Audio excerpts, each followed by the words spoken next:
अस्सलाम वालेकुम, doctor Arshad Mahmood hair. बच्चों की काफ़ी बीमारियां जो हैं वो कम्युनिकेबल होती हैं। मतलब एक बच्चे से दूसरे बच्चे में लग सकती हैं, ख़ासकर जो इन्फेक्शस बीमारियां होती हैं, जरासीमों वाली बीमारियां होती हैं। तो इम्पॉर्टेंट चीज़ ये है कि बच्चों को ऐसी कंडीशन में अगर जब आप स्कूल भेजते हैं तो बच्चों की बीमारियां एक बच्चे से दूसरे बच्चे को ट्रांसफ़र हो सकती हैं, और इस तरह कई बच्चे पूरे पूरे क्लासेस जो है वो मुतासर हो सकती हैं।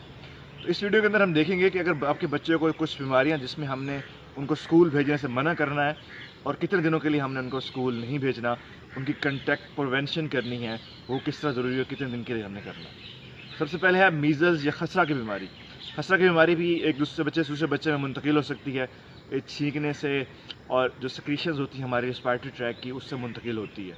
तो रिकमेंडेड यही है कि कम से कम 4 दिन जो है खसरे के जब दाने निकलते हैं उसके बाद आपने बच्चे को स्कूल नहीं भेजना। सेकंड में हमारा आता है मम्प्स या कनपेड़े। अब मम्प्स या कनपेड़े के